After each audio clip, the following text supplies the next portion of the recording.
noches, bienvenidos a Más se perdió en Cuba. Esta semana vamos a hablar de la exhumación como arma política, de la exhumación y de lo que hay detrás de la exhumación. No se trata de un análisis sobre lo que pasó en el tiempo del gobierno del general Franco, no. Estamos hablando de lo que se va a producir pues esta semana más pronto que tarde y de las implicaciones que eso tiene. Pero antes, permítanme que desde el fondo de mi corazón, y yo soy bastante poco cursi, ya me conocen, tengo que decirles hoy algo que me sulfura. Aquí detrás tienen una imagen de Barcelona que parece la ciudad cremada. Bueno, ya saben ustedes lo que nos jugamos todos en Cataluña y lo que se juegan la mayor parte de los catalanes. Hay otros que lo producen o lo provocan. Bueno, yo desde aquí, y no voy a decir gran cosa más de Cataluña, pero desde aquí le quiero mandar un caluroso abrazo a todos los catalanes que se sienten españoles, que quieren seguir siendo españoles, que están en contra de esta barbaridad que tienen que soportar, porque algunos les han dejado en el desamparo, les han dejado en la soledad, les han vendido unos y otros, y al final allí no resuelve nadie. Lo que quieren es seguir viviendo en paz, poder ir a trabajar, poder volver con sus familias. Recuerda esa imagen del padre que salva a un bebé, descolgándolo por la ventana entre fuegos y falta de bomberos. Bueno, lo dejamos ahí. Les presento a nuestros invitados y empezamos ahora sí a hablar de la exhumación como arma política.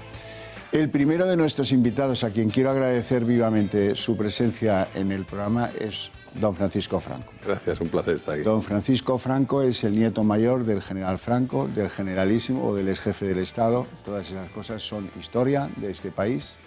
Y luego le voy a preguntar, váyase preparando, que nos cuente cómo, cuándo, dónde, de qué manera, si sí, si esto es mentira, lo otro es verdad, porque estamos todos un poco inalvis ante este que se promete como la gran operación de lo que ha sabido hacer Pedro Sánchez en política, exhumar el cadáver de alguien que llevaba allí enterrado 44 años. Bueno, ¿qué le vamos a hacer?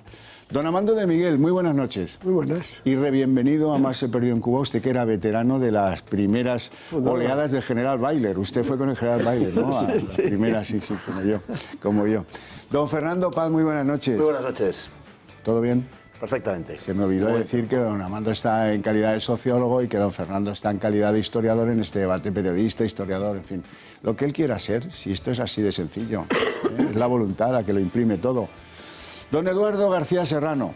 Muy buenas noches. Muy buenas noches. Querido Javier. Periodista, escritor, en fin, casi todo, ¿no? José Amando está en condición de sociólogo, Fernando en condición de historiador, al igual que José Javier Esparza. Yo estoy en condición, permítame decirlo, de franquista. Yo no vengo aquí como periodista, de franquista, sino como bueno, español, bien, me parece muy que bien. venera la memoria del generalísimo Franco. Pues muy bien. Don Pedro del Corral, que está aquí en calidad de experto y estudioso de la memoria histórica, que es una contradicción, porque si es histórica ya tendría que incluir la memoria, y si es memoria la historia no le debiera ser ajena. Es un gran oxímoron. Especialista en el asunto ese y en la Guerra Civil Española también. Bueno. Y don José Javier Esparza. Muy buenas noches, Javier Orca. Escritor, periodista y, como saben, director de la tertulia estrella de esta casa, El Gato al Agua, todas las noches de lunes a viernes. Bueno. Don Francisco Franco, dígame, ¿qué se sabe?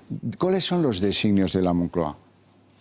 Bueno, se sabe poco, porque a nosotros nos han llamado para saber qué color de los cordones del zapato nos podemos poner el día de la exhumación, que nos han dejado asistir, aunque sea con una carpa que va a cubrir la losa de mi abuelo, porque temen que se pueda grabar, nos van a incautar los móviles para que nadie pueda grabar.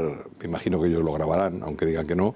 Y bueno, pues hemos ido a eso, porque mi objetivo, porque esto lo ha llevado con muchísima dignidad Luis Felipe Utrera, que ha sido el que se ha reunido, por supuesto cuando ya estaba todo decidido, había muy poco que decidir, pero un poco defendiendo nuestra postura. Yo iba con dos cometidos, pues nos reunimos los familiares ante la inminencia de que ya no había nada que hacer. Bueno, parecía que había un poquito que hacer y por eso presentamos el recurso de amparo al Constitucional, sabiendo que es un tribunal, desde lo de Rumasa, poco fiable en ese sentido. Y claro, si encima como ponente ponen a Conde Pumpido, pues claro, es casi una tomadura de pelo. Bueno, esto ha sido siempre una chapuza, lo quieren vender como una victoria histórica y lo que es una chapuza horrorosa. Entonces yo quería dos cosas. Primero, que lo pudiésemos sacar de la Basílica del Valle de los Caídos con la misma bandera que mi madre guardaba celosamente el día que se enterró, a lo cual se han negado absolutamente en rotundo, a instancias de Luis Felipe. Dijo, bueno, y si es una... porque esta obviamente lleva el águila, que no es una bandera ilegal, es una bandera, en aquel momento es una bandera histórica. Es decir, dijeron que de ninguna de las maneras... Preconstitucional, si acaso. Dijeron que, bueno, no, porque fue hasta después, no sé si después de la Constitución, porque un momento, la actual fue posterior, pero yo no soy experto en esas cosas, lo sabrán mucho mejor estos señores. La Comisión del Congreso para el Cambio de los Símbolos del Estado es posterior a 1970. Y por eso digo que es que hablan de la Constitucional, pero bueno, es un tema, es un mero detalle. Es que en el ejemplar original de la Constitución figura el águila de San Juan. Sí, por eso digo que lo de llamarle preconstitucional es una manera, como todo lo que se hace, de decir una cosa, y entonces Luis Felipe dijo, bueno, y que salga con una bandera española. Tampoco, él no puede ir arropado por una bandera española. Eso es una de las cosas que hemos recurrido al Supremo, con pocas esperanzas, pero lo hemos recurrido. Y la segunda cosa era que pretendíamos, porque por ley, haber sido jefe de Estado, se le rindiesen honores. Por supuesto, se han negado en rotundo, a no ser que el Suprema les obliguen a ellos. Y bueno, como gran concesión, nos han permitido sacarle a hombros a la familia, que vamos a ir, pues en principio, y si no pasa nada, porque algunos vienen del extranjero, vamos a ir los 7 nietos y 23 bisnietos, todos aquellos que tienen mayoría de edad, porque hay algunos que son muy pequeñitos, obviamente tampoco es un plato. Vamos, van a ir todos los bisnietos y todos los nietos a este asunto, porque es un tema familiar. Para nosotros es un tema familiar. Desde luego. ¿Lunes o martes? No, todavía no lo sabemos. Es decir, esto ya digo que es una cosa increíble. Yo estuve antes de ayer, ha sido la única vez que he ido a la Moncloa, la primera y espero la última vez que vaya a la Moncloa, a acompañar a Luis Felipe, porque ahora había ciertas cosas que él pues no podía decidir, y entonces fuimos a preguntar qué podíamos y qué no podíamos hacer. Pues si podíamos acompañarle en el helicóptero, si es que lo trasladaban por helicóptero, aunque parece ser que el tiempo se está complicando para esas fechas, entonces hay la opción del furgón y del helicóptero, y queríamos enterrarle con la bandera esta que tenemos guardada, que es la que ha guardado mi madre, con la misma que se enterró hace 44 años, nos han dicho que no. Parece ser que nos han dicho que sí a la bandera cuando lleguemos a Mingo Rubio. Yo creo que ellos no quieren que se les estropee la foto de propaganda, que es la salida de la Basílica al mundo, ese logro tremendo. ¿Honores militares habrá? No, eso han dicho que de ninguna de las maneras. La vicepresidenta ha dicho que de ninguna de las maneras, y bueno, por ley se los tendrían que rendir, y la comisión de expertos en su momento lo dijo, pero bueno, se van a negar hasta última hora. Nosotros lo hemos solicitado al Tribunal Supremo y bueno, no se ha... ¿Honores de ex jefe de Estado? Nada, ninguno. Nada. Como si fuera un particular el si hay alguno que saque una armónica, eso será todo lo que... ¿Cómo explican en Moncloa la presencia de un forense, que supongo que tendrá alguna función legal? Bueno, eso es otra de las cosas. Nosotros eso ha sido más bien Luis Felipe. Lo hablamos ahí por encima porque como ellos montaron esta carpa, que no entendemos para qué, una carpa para tapar, vamos allí, vamos a hacer una cosa, vamos a ir la familia y unos representantes del gobierno. Entonces, no entendíamos que siendo 20 y tantos más el gobierno, hubiese que haber una carpa cubriendo la tumba para ver qué es lo que pasaba. Nos permiten pasar a 2 de los... Yo no voy a ir porque para mí va a ser muy desagradable.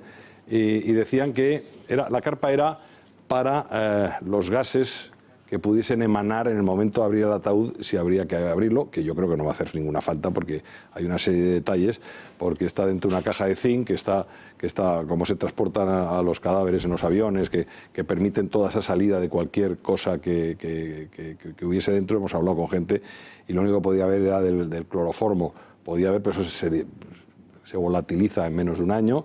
Y al final, la verdad es que la persona con la que nos reunimos, pues destapó la verdad de toda esta pantomima. Era para que no se pudiese grabar. Entonces, para que no se pudiese grabar, ponen una carpa en que estará la notaria mayor del reino, curiosamente la Doña compañera Lola sentimental de la gran perseguidora de todo aquel que tuvo algo que ver con el régimen anterior.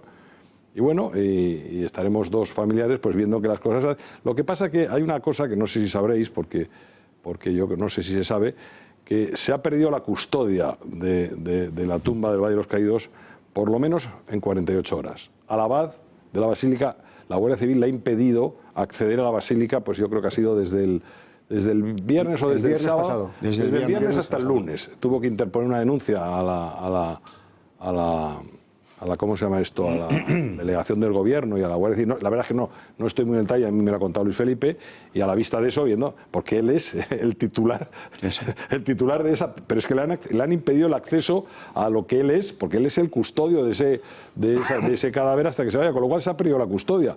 Esperemos que siga allí y que no nos lo hayan cambiado, porque ya digo, yo ya espero cualquier cosa. Es decir, ¿La familia está tocada de ánimo con todo este largo proceso de la exhumación? Hombre, yo no soy el portavoz de la familia, lo he dicho muchas veces. Yo hablo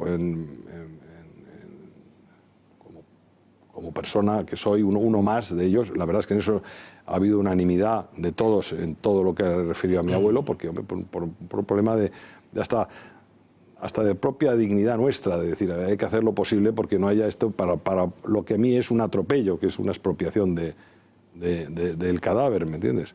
Y bueno, pues no sé exactamente lo que me habías preguntado, se me ha ido la olla.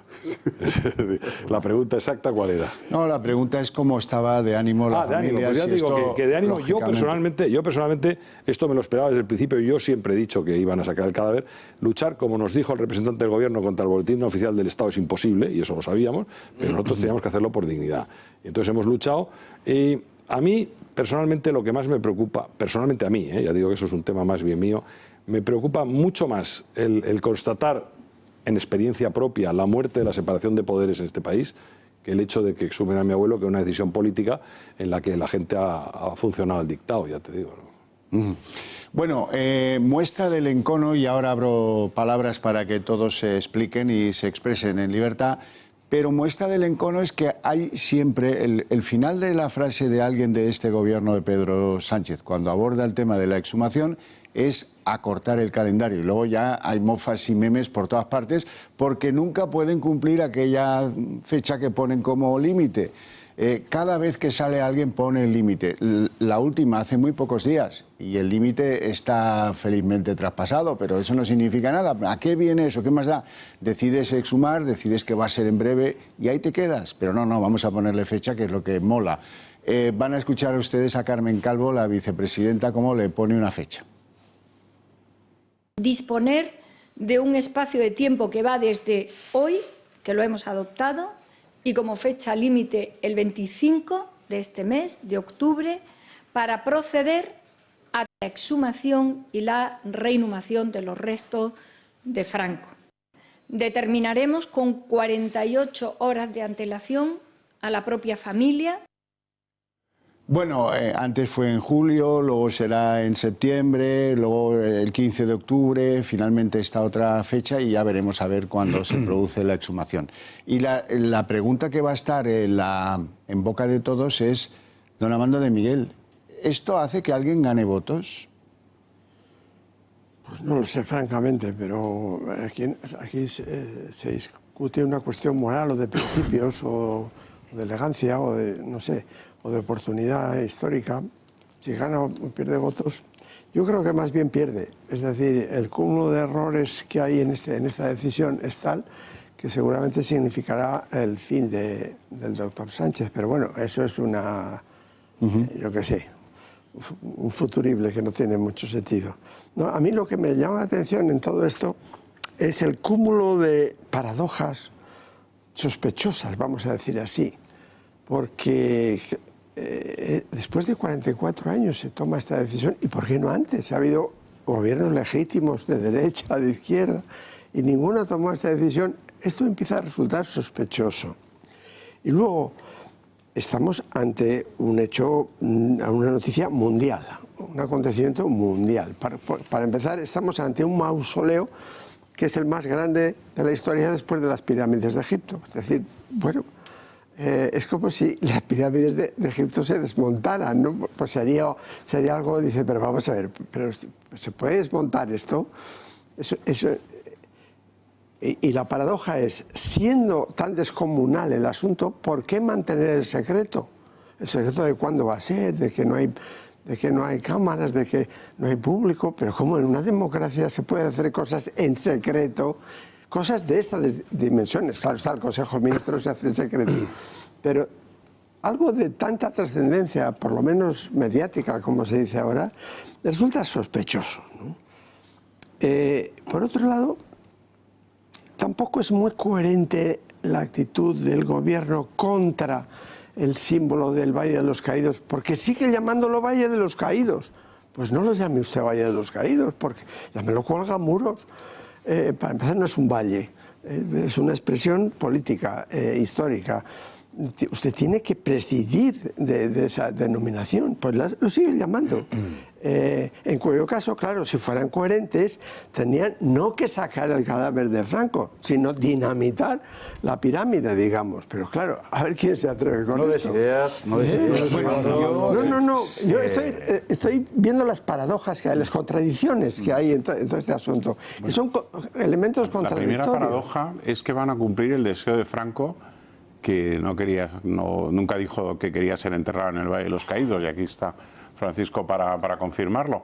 Lo van a llevar al Pardo, que es donde ejerció dictatorialmente durante 40 años el poder. Yo entiendo, bueno, ellos argumentan, la izquierda siempre ha argumentado que sacar a Franco del Valle de los Caídos es una más de las medidas de reparación hacia las víctimas de la guerra civil y de la represión franquista. Pero entiendo yo, ¿dónde está la reparación si es sacarle el Valle de los Caídos y llevarle al, digamos, parque temático del franquismo por excelencia, que es el Palacio del Pardo y todo su entorno? Luego, otra paradoja es que el decreto ley para sacar a Franco por procedimiento de urgencia se aprobó en agosto de 2018.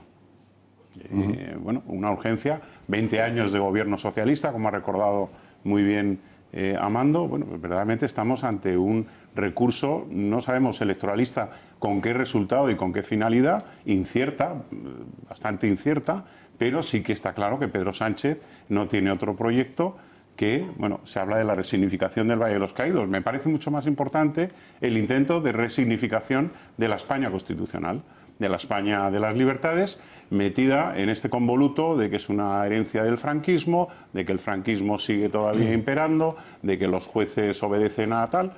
Bueno, yo creo que esa es la verdaderamente maniobra perniciosa contra nuestro sistema de derechos y libertades y de una sociedad abierta y plural, que es decir, esta democracia no es legítima, esta democracia está devaluada y, claro, esa democracia se debilita ante desafíos como el que tenemos hoy en Cataluña. Bueno, pues esa es la gracia entera de todo esto, que no queda solo en la exhumación de Franco. Tiene un larguísimo recorrido ya desde el año 2000 que el PP gana por mayoría. Te recojo el guante, Pedro, porque ese es el asunto.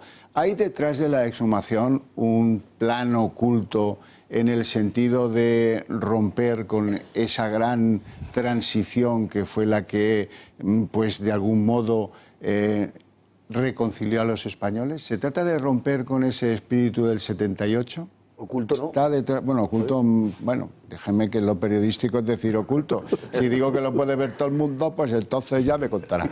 Nos vamos a publicidad, 2 minutos y estamos de vuelta.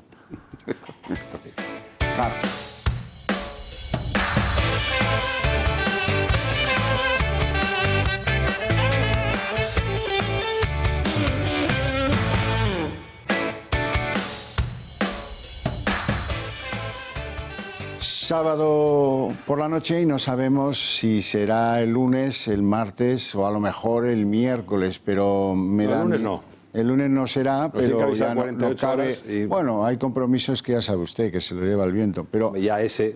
El martes parece que sí. Yo es que hoy se ha puesto en contacto con Luis Felipe y en principio está descartado el lunes, en principio. Bueno, muy bien. Yo sí puedo dar fe de que el viernes... no este pasado, el anterior, cuando se desbloqueó el asunto en el tinglado judicial del Supremo por unanimidad, hubo una fiesta en la oficina central del Partido Socialista Obrero Español. Una fiesta que tampoco se termina de comprender. Y visto cómo van las encuestas, que ahora les vamos a poner algunas de las últimas, que no son precisamente halagüeñas para el futuro de Pedro Sánchez, o sea, que le vienen a decir que si acaso perderá algo de lo que tuvo en la última pues fase electoral, hombre, pues alguien pretenda hacer de esto que pudiera pasar el martes un gran elemento de reforzar la figura izquierdosa de Pedro Sánchez frente a Podemos o frente a otras alternativas políticas que se la pudieran disputar. Don Fernando Paz. Bueno, sí, evidentemente tiene una lectura política inmediata, pero yo creo que eso no es lo sustancial y lo importante. Lo importante verdaderamente aquí es que, como decíamos ahora en el descanso, es una batalla simbólica que ganan como suelen ganar todas las batallas simbólicas, porque además son ellos los titulados para plantearlas. Ellos en lo que están realmente, y por eso es la importancia de la exhumación, es en la construcción del imaginario colectivo. Y esa es la batalla que han ganado, es decir, la percepción que tiene la población de las cosas, empezando por su propio pasado y por tanto por la explicación de lo que son en el presente y de lo que pueden vislumbrar en el futuro, justamente eso depende de la construcción del imaginario colectivo. ¿Eso cómo se consigue? Se consigue controlando los medios de comunicación y controlando la educación. Lo tienen muy claro desde siempre y esto es lo que vienen controlando desde entonces a día de hoy. Esto es un jalón más, esta exhumación de Franco es un jalón más en ese camino de la construcción de un imaginario colectivo. Franco se ha convertido en una especie de monstruo al que han sacado incluso de la historia, se ha convertido en un personaje absolutamente inexplicable porque lo han descontextualizado por completo. Y claro, nos encontramos con un militar que gana una guerra y que resulta que es un militar absolutamente lamentable y mediocre. Nos encontramos con un estadista bajo cuyo mandato se produce la transformación más importante que ha tenido lugar socioeconómicamente hablando en la historia de España, que literalmente lleva a España desde el neolítico, desde un modo de producción agrario y preindustrial a una sociedad moderna y posmoderna. Y resulta que es, como digo, la quinta esencia de todas las mediocridades que en el mundo han sido, ¿no? Entonces, se convierte en un personaje absolutamente caricaturizado y, naturalmente, a ese personaje pues hay que someterle un exorcismo, que es lo que se va a hacer realmente, una especie de exorcismo laico en Cuelgamuros, sacándole del valle. Pero es, como digo, un episodio más en la construcción y en ese apoderarse del imaginario colectivo por parte de la izquierda, que sí tiene un plan y que es un plan que va más allá de las elecciones más inmediatas, por más que funcionalmente, evidentemente, a Pedro Sánchez para lo que le sirva sea para arañar un puñado de votos. O sea, hay dos niveles de utilización. Absolutamente. El chusco, el que depende de, vamos a ver si rampiño unos votos con tal, en la cosa del corto plazo y eso, y el de fondo.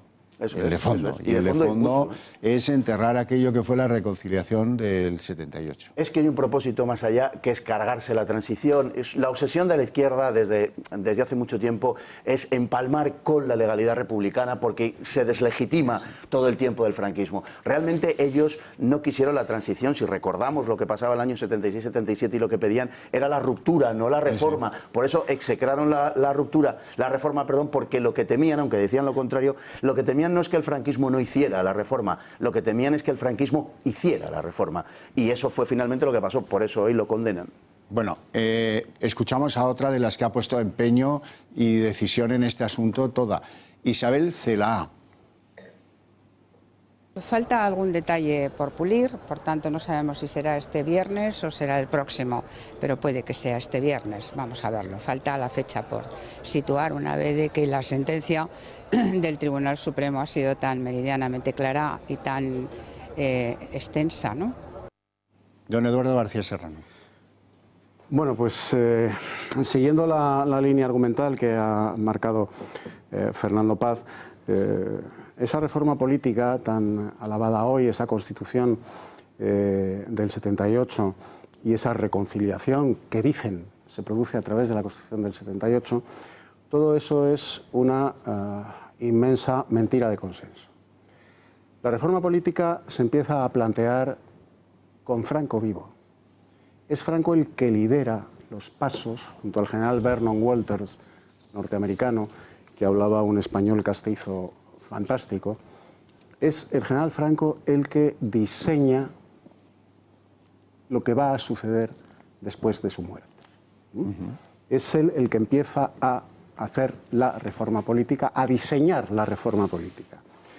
La reconciliación de los españoles estaba hecha antes del 78. Antes del 78. Hay leyes que así lo atestiguan. La del 47, así lo aprueban.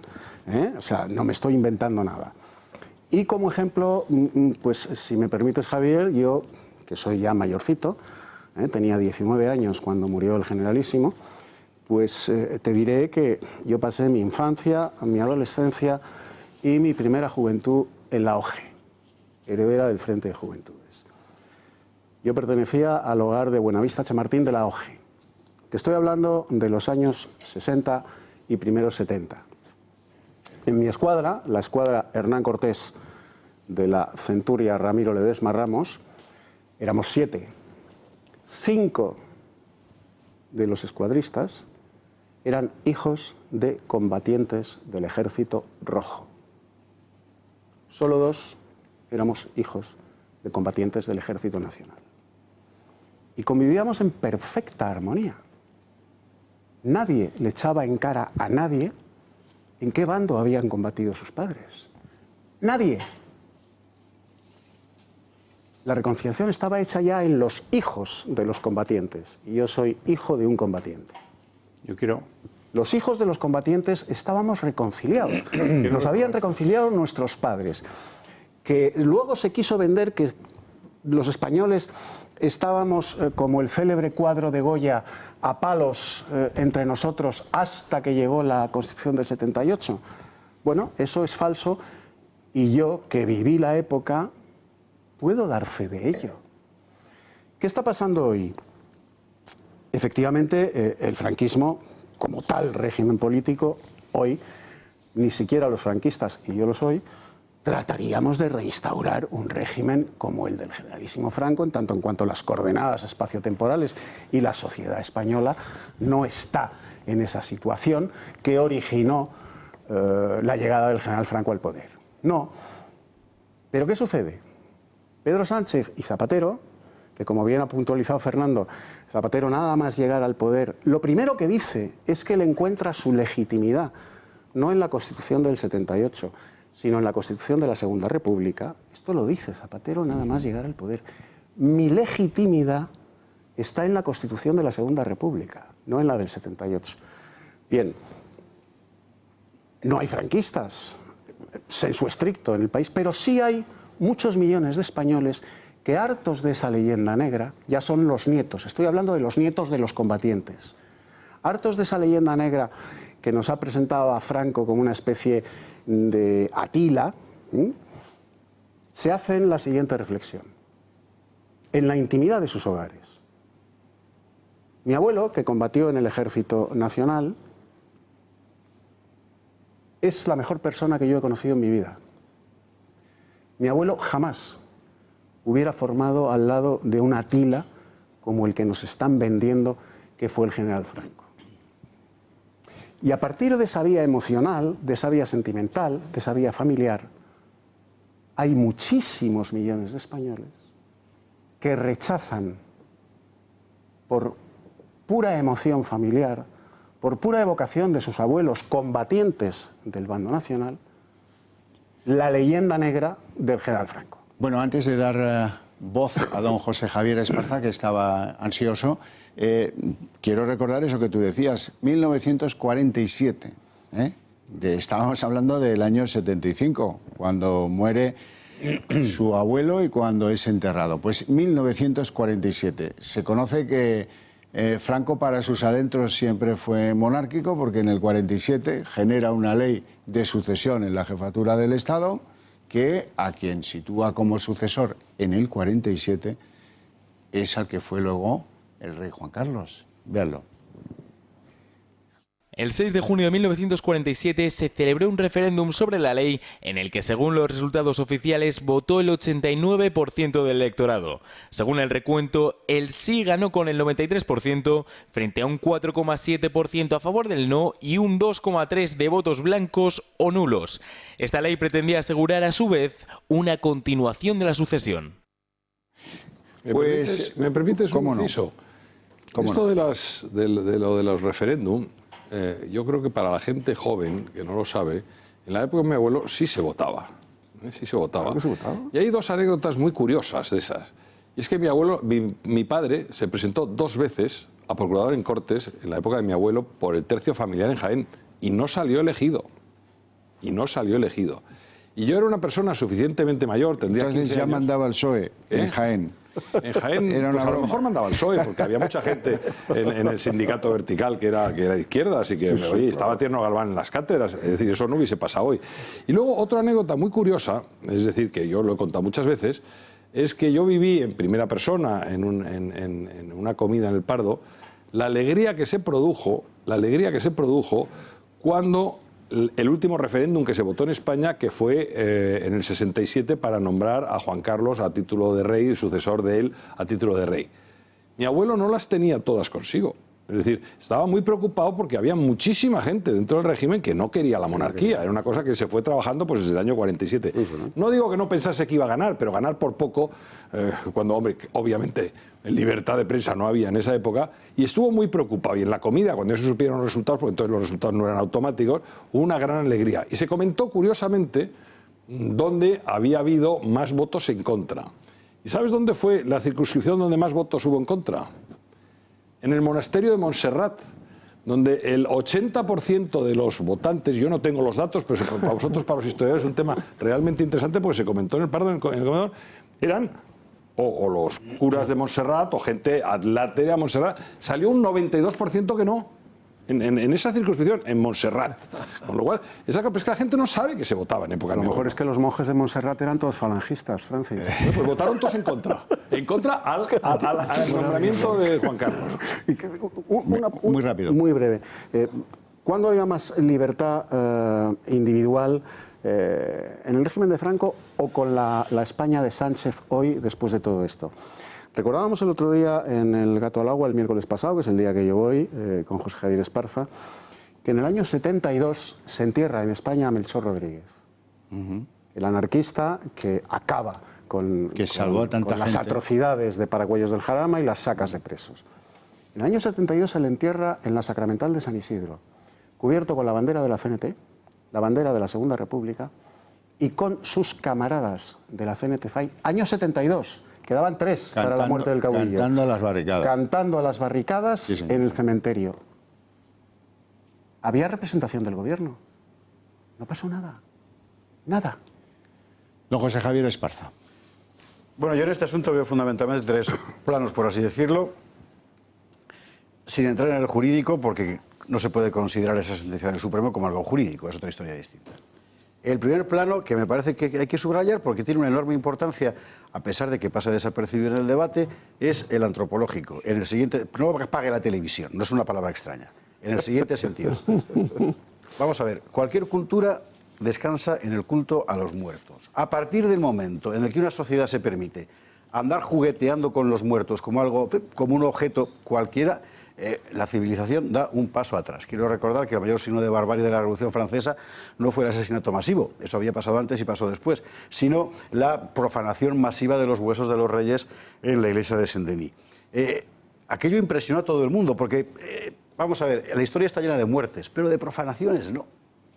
Se da un paso ahí que no tiene retorno, y lo que está ocurriendo en este caso concreto es una profanación de una tumba, se mire como se mire. No es un traslado. Y me parece que esto es particularmente importante porque abre una puerta que nadie sabe cómo se puede cerrar.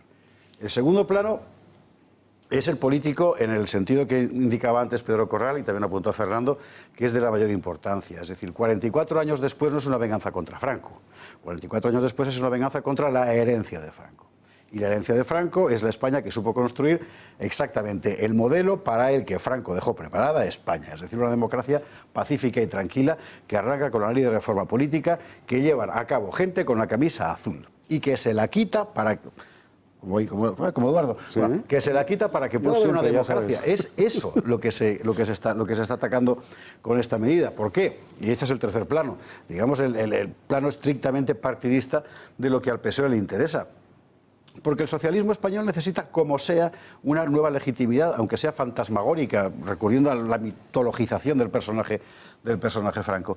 Y la necesita porque, ¿qué ha pasado con el socialismo alemán? ¿Qué ha pasado con el socialismo francés? ¿Qué ha pasado con el socialismo italiano? Ya no existen. No hay partidos socialistas allí porque no es posible hacer una política socialista. ¿Qué política de defensa puede hacer el PSOE? La que mande Washington. ¿Qué política económica puede hacer? La que mande Bruselas. ¿Qué política territorial puede hacer? La que manden las oligarquías reaccionarias, por cierto, vasca y catalana. ¿Qué es el socialismo en España? Necesita una bandera en la que envolverse y entonces se inventa una bandera roja post-mortem, ¿verdad?, que es una exhumación, una especie de apocalipsis zombie para poder seguir presumiendo de proletario mientras su gente llena los consejos de administración de las energéticas. Es un gigantesco trampantojo, pero funciona. Funciona porque estimula, irrita un instinto básico de una nuez de sus votantes, que es fundamentalmente el rencor y el poder decir yo lo estoy pasando muy mal, no porque sea un mediocre, sino porque por culpa de Franco mi vida está siendo así. Siempre cuento que hace apenas un par de años un señor que no llegaría a los 70 en la Feria del Libro se me acercó y empezó a increparme, a gritarme fascista y a explicarme que a él Franco le había arruinado la vida, hace 2 años. Cuando Franco se murió, este señor tendría 29, 30 años, menos. Pero Franco le había arruinado la vida. Funciona como un elemento mitológico, es como la muerte del padre en el sistema de Freud. Es decir, tienes que inventarte a alguien a quien matas para poder liberarte. Y eso el PSOE lo ha sabido utilizar. El problema es que las consecuencias van mucho más allá de la frivolidad partidista de un juego político a corto plazo. Las consecuencias son hacer vivir a gente que no había vivido en una guerra porque sus padres la resolvieron, después de que sus abuelos la libraran, volver a hacer que la vivan. Y eso es de una irresponsabilidad política extrema. Amando de Miguel. Un argumento administrativo que se ha manejado, muy curioso, es que si es Valle de los Caídos, ahí solo puede haber caídos. Repito, es un reconocimiento de la institución Valle de los Caídos, porque se insiste en que Franco no fue un caído, lo cual es verdad, no fue un caído de la guerra, pero claro, implícitamente José Antonio Primo Rivera, si sigue allí, es un caído. Pero esto es una revolución, porque... Creo que es un caído reubicable. Ya, bueno, sí, pero de momento no han dicho nada. Y... Amando, perdona que te interrumpa, porque eso lo hablamos el otro día con el subsecretario. Yo le dije al subsecretario que si hubiesen hablado con nosotros, cosas que nunca hicieron hasta que estaba todo decidido, y para ir de comparsas, pues eso te molesta mucho, hay 192 no caídos en la guerra civil. Y yo le dije al que nos entrevistamos en Moncloa que si mañana o el miércoles o el martes o el jueves se exhumasen 50 personas no caídas en la guerra civil, yo no sería el que pondría un pero ni hubiese puesto un pero a lo mismo. Pero que estoy absolutamente convencido de que lo que quieren es la foto antes de las elecciones, por supuesto, de sacar a mi abuelo, y va a ser el único que van a sacar. Eso se paró ahí, nadie se va a preocupar de sacar... Pero no es José Antonio, son 192. Sí, lo iba a decir, lo iba a decir. Única. No solamente es José Antonio, sino que hay más que decidieron enterrarse allí en su testamento. Y eso, ¿cómo se manipula eso? Si decidieron enterrarse allí, eso es un poco... Y luego los monjes, los monjes se han enterrado todos allí, porque es lo que suele ocurrir en los monasterios. Yo he tenido la fortuna de acceder a los ficheros de todos los que están enterrados en el Valle de los Caídos. De los 33.800 y pico hombres españoles, combatientes de ambos bandos que están enterrados. Yo he visto esos ficheros. El último de ellos no cayó en la guerra civil. Es un combatiente catalán que muere en el año 72 y que pide ser enterrado en el Valle de los Caídos junto a sus camaradas de armas de ambos bandos. Sí, ya lo he dicho, que hay muchos que deciden eso. A este combatiente catalán lo trajeron en el año 72 desde su tierra y lo enterraron en el Valle de los Caídos. No hay uno, hay junto bastantes. A los 33.000 y pico. Bueno, yo creo que, perdón que termine un momentito, porque la cuestión es los símbolos. Yo creo que esto del Valle de los Caídos es como todas las instituciones, no digamos relacionadas con la muerte, está lleno de símbolos, ¿no?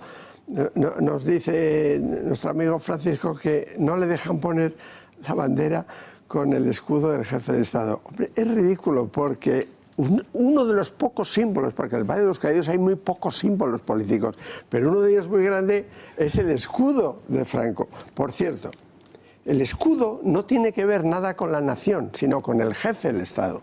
Por eso cuando dicen una bandera anticonstitucional, ¿cómo anticonstitucional? Es la bandera española con el jefe del Estado que había entonces, igual que hay ahora un escudo en el que, por cierto, están las flores de lis, por ejemplo, ¿no? Bueno, pues porque con los jefes de Estado se va cambiando. Ni sin escudo nos han dejado arroparle con la bandera. Nosotros queríamos... Es que yo no lo hubiese ofrecido en esta reunión, pero Luis Felipe le dijo, bueno, y si es sin escudo, tampoco. Ellos no quieren la foto de la bandera española saliendo del Valle de los Caídos, arropando a mi abuelo. No la quieren, de ninguna. Fue una cosa que no hubo negociación, fue no, y como yo ordeno y mando. Es farisaico porque hay otros símbolos políticos que nadie los alude en el Valle de los Caídos. Muy pocos, repito, pero hay algunos hermosísimos, como los ángeles con espadas, que es claramente una metáfora que está en los discursos de José Antonio Primo de Rivera. Y no dicen nada de esto. Hombre, puestos a eliminar símbolos, pero puestos a eliminar símbolos son mucho más explícitos los del Arco de la Victoria de la Moncloa. Bueno, pero Armando, ahí es que la ignorancia juega su papel, ¿eh? Claro, Estoy convencido de que entre los que elaboran la ley de memoria histórica no tienen ni idea de que los ángeles con espadas en las jambas de las puertas del paraíso es una imagen de un discurso de José Antonio Primo. Bueno,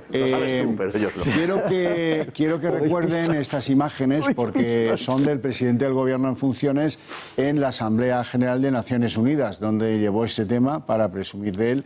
No es que la gente que estaba allí sentada conociera el Valle de los Caídos, no. Es que quería darle todo tipo de solemnidad a la exhumación. Hemos cerrado simbólicamente el círculo democrático, puesto que el alto tribunal, el Tribunal Supremo de España, acaba de autorizar la exhumación del dictador Franco del mausoleo público en el que estaba enterrado con honores de Estado. Cerramos, por lo tanto, un capítulo oscuro de nuestra historia y comenzamos las labores para sacar los restos del dictador Franco de donde han reposado inmoralmente durante demasiado tiempo. Señor Franco, ¿hablaron de eso en Moncloa? Hablamos de eso. Además, curiosamente, yo le dije, que no sé si sabría, que no lo sabrían, dije que el presidente no sabría que la ONU guardó un minuto de silencio cuando murió mi abuelo. Entonces la persona, el interlocutor con el que estábamos, nos dijo que el presidente era un hombre muy instruido y que sabía mucho. Dije, pero de historia y de estas cosas creo que está un poco pez. Entonces dijo, no, pero es que la ONU ha condenado el franquismo y tal. Entonces Luis Felipe le corrigió y le dijo, no, eso no es cierto. Un grupo de trabajo de la ONU, de los que hay cientos, habló de eso y efectivamente hizo una condena, pero no fue la ONU. Una cosa es la ONU y otra cosa es los grupos de trabajo, que hay cientos de todo. Y yo le expliqué al subsecretario que a mi abuelo hubo dos personas que lucharon en la guerra mundial muy prominentemente, que fueron Eisenhower y De Gaulle. Eran generales que se supone que estaban en el lado antifascista y que eran los prohombres del antifascismo. Eisenhower fue el que abrió la ONU a España en el año 54 o hacia el año 52. Él vino en el 52 y la abrió en el 54, cuando los masones salieron Roosevelt y Truman salieron del gobierno americano. Y vino aquí con mi abuelo, le hizo ingresar en la ONU y posteriormente De Gaulle, el único viaje que hizo una vez dejó de ser presidente de Francia, fue a España, los años 70, a ver a mi abuelo. Y le regaló un libro dedicado que tiene mi hermana, porque nos hemos repartido los libros, tiene un libro dedicado por De Gaulle. Si unos señores que eran generales absolutamente antifascistas, esos no tenían nada que demostrar, esos fueron los que plantaron cara al nazismo y lo derrotaron, vienen a ver a mi abuelo. No es lo que cuentan. Y se lo expliqué al subsecretario, porque o no lo sabía o no quiere verlo, pero eso es un hecho histórico. Pero el subsecretario no sabe quién es De Gaulle. Por cierto, en aquella visita De Gaulle, cuando sale, le dice a un colaborador, qué gran hombre, pero qué viejo está, hablando de Franco. Y De Gaulle se murió 6 meses después y Franco todavía vivió 5 años. Una cosa, bueno. Yo quería añadir, tiene razón Pedro Sánchez cuando dice que España ha cerrado el círculo democrático. Sí, y ha abierto otro círculo. El círculo democrático efectivamente se ha cerrado. Lo que ahora parece es otra cosa que ya no es democrático. No sabemos cómo va a ser, pero nos tememos lo peor. Es verdad que ha cerrado exactamente el círculo de la democracia abierto después de la muerte de Franco, porque el régimen de Franco quiso, porque no puso la menor resistencia a que hubiera ese círculo que ha cerrado el Partido Socialista. Y además lo ha cerrado recordando lo peor de sí mismo, aquello que toda España quiso deliberadamente olvidar, no sobre el franquismo, sino sobre el PSOE, que a lo mejor hay que recordarlo, pero este no es el programa. Un punto más. Decía Armando que era farisaico esta cuestión de los símbolos. Sí es farisaico, pero hay algo todavía peor, es psicopatológico.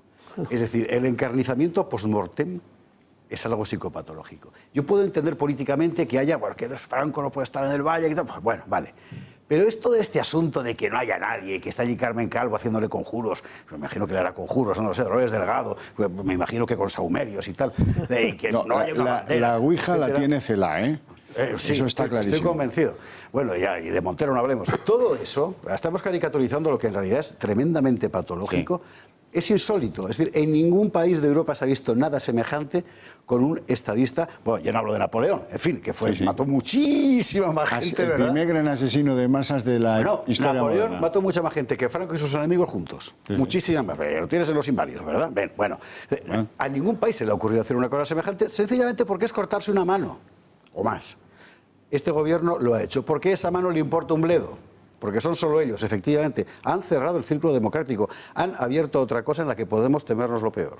Nos vamos a publicidad, apenas 2 minutos. A la vuelta, don Pedro del Corral nos va a ilustrar sobre lo que él quiera y una petición que le añade un servidor. Cuéntenos por qué esto es una profanación y solo puede entenderse como tal. Pero a la vuelta de publicidad.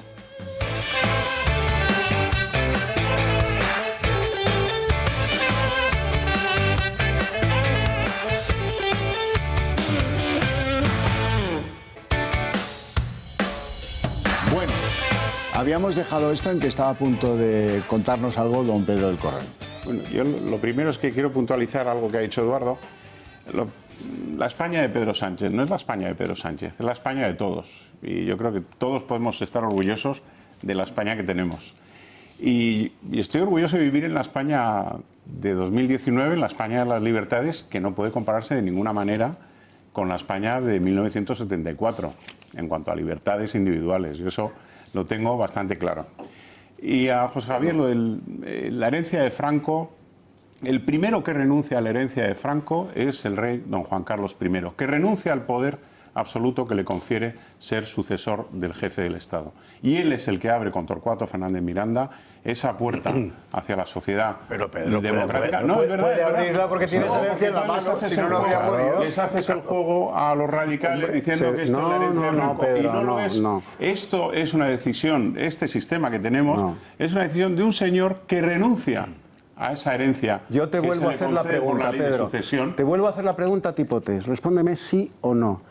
En el año 72, con el caudillo en el Pardo, se entierra a Melchor Rodríguez en la Sacramental de San Isidro. Sí, no lo niego. Sin ningún problema. Y te voy a con los honores de su bando, con las banderas de la CNT y de la Segunda República. Asiste el gobierno, representación del gobierno, perdóname, y nadie objeta ni lo más mínimo. Hoy, a Franco lo van a exhumar de tapadillo, sin derecho a que la bandera de España cubra el féretro de un soldado español. De un soldado español, algo que no se le niega ni a un cabo tomatero.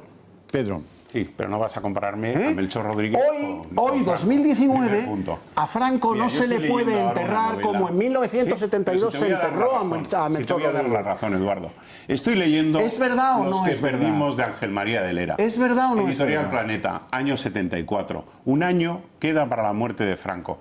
Y es el retrato del infierno carcelario franquista en la posguerra. Tremenda novela. Oye, no puede venir Amenábar a decir ahora que es que el franquismo le está presionando y no ha podido conseguir financiación para su película, cuando el bueno de Ángel María de Lera publicaba en el año 74. Claro. Te estoy dando la razón, Eduardo. Claro. Y 2 casos de reconciliación, y si me los desmentís, yo me callaré la boca. Tu abuelo estuvo en el entierro de Vicente Rojo, jefe del Estado Mayor Central del Ejército Republicano. Y mi abuelo. Y tu abuelo también. Estuvieron. Es más, mira, Vicente Rojo muere aquí, en Río Rosas 50. Republicano. Mi padre entonces dirigía Arriba. Era el director de Arriba. Del que, por cierto, le echa Franco por no ponerse a favor de la ley de sucesión. Qué curioso. Así de sencillo, Curioso, ¿verdad? Sí. Bueno, y escribe, cuando muere Vicente Rojo, cuando muere Vicente Rojo, ya que lo has sacado tú a colación, cuando muere Vicente Tu hermana Rojo... Mariola se casa con un señor apellidado Ardit. Ardit es nieto de Tomás Ardit, coronel de ingenieros del Ejército Popular de la República, que fortifica Madrid en noviembre del 36 y contra cuyas fortificaciones se van a estrellar las tropas de Franco en ese invierno cruento en esta ¿Luego ciudad. estaba o no hecha la Fijaos reconciliación? Lo que es la reconciliación, Claro, que el nieto claro que estaba la hecha. nieta de Franco y se el casa... nieto del señor que le gana la batalla aquí en Madrid se reconcilian. Quiero decir que la reconciliación estaba hecha, Eduardo. Claro que estaba hecha, pues eso es lo que he dicho yo al principio. La transición es la reconciliación de los políticos. Del Alberti que llega a España diciendo me fui con el puño cerrado y vuelvo con la mano abierta en señal de concordia hacia todos los españoles. Esa izquierda que supo ver el horror de la guerra, por supuesto porque lo padeció en primera persona, el horror del exilio, de la represión de posguerra, esa es la izquierda que valientemente decide dejar todo eso atrás. Bueno, y ahora se les acusa de cobardía, Pedro, que es tremendo. Quiero, a mí me parece un insulto a la valentía y al coraje los de toda esa izquierda que sufrió el franquismo caminos de la historia de este país, porque seguro que acabaremos enconándonos en algún rincón de los vericuetos, y volvamos al sesgo ideológico de la exhumación de General. Bueno, pero yo te voy a contar una cosa. Mira, yo tengo que responderle una cosa. Yo obviamente en esto no soy objetivo, y tengo claro que no es objetivo, porque algo que me toca muy de cerca, yo quise mucho a mi abuelo, pero no estoy de acuerdo con las libertades. Es decir, las libertades en la época de mi abuelo, personales, es decir, libertades políticas ninguna, en eso estamos absolutamente de acuerdo, eso nadie lo discute y yo muchísimo menos porque lo viví. Y libertades políticas, pero libertades individuales, muchas más. Un ejemplo es lo de Melchor y otro ejemplo es el nuestro. Otro ejemplo es el nuestro. Tú piensas que nosotros no hemos podido inhumar a mi abuelo donde quisiéramos.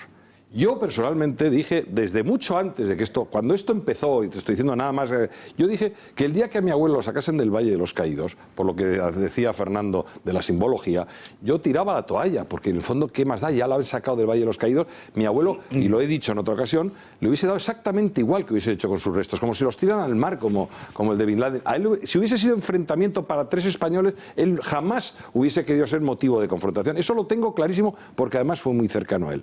Pero en este caso, que yo no pensaba ir a Estrasburgo de ninguna de las maneras, el lunes tenemos una reunión los hermanos y veremos si decidimos o no, porque mi idea es inhumarlo de nuevo, exhumarlo y volverlo, inhumarlo donde nosotros queramos, no donde el gobierno quiere. Y aquí la gente no ha hecho hincapié en que a mi abuelo lo van a enterrar en un sitio público, en un sitio que es del Estado, pero que curiosamente y por error, nosotros, mi madre murió hace, no llega a 2 años, nosotros en nuestra herencia declaramos la cripta del Pardo como propiedad nuestra.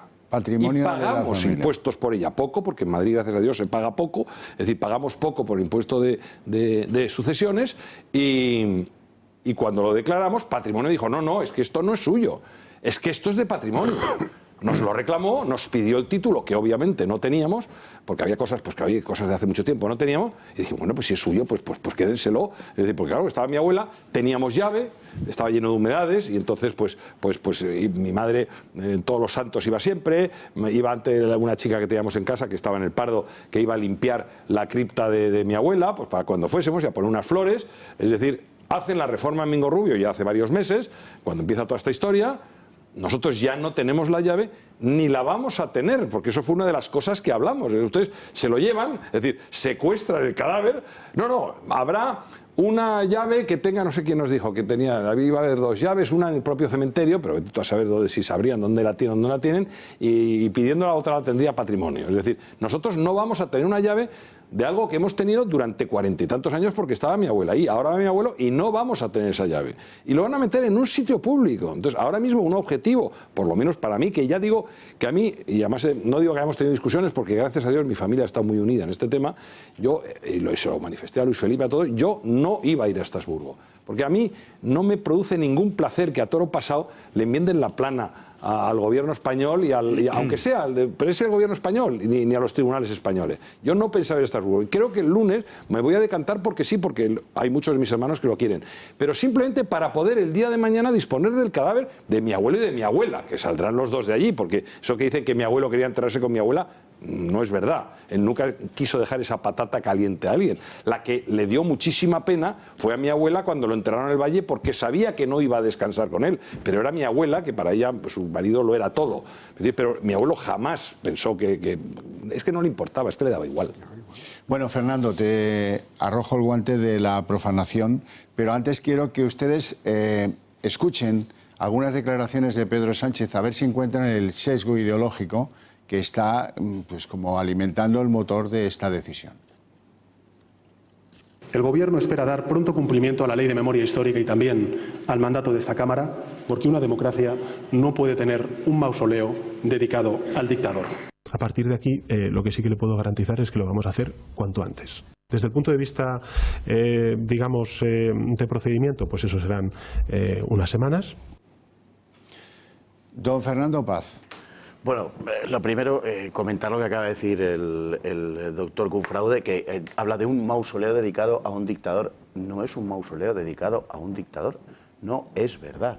El Valle de los Caídos se construyó para albergar en él a los caídos de la Guerra Civil sin distinción de bandos. Por ellos se reza todos los días sin distinción de bandos. No se hizo en ningún caso ni momento para albergar el cadáver de Franco, como mendaz y absurdamente siguen manteniendo los propagandistas.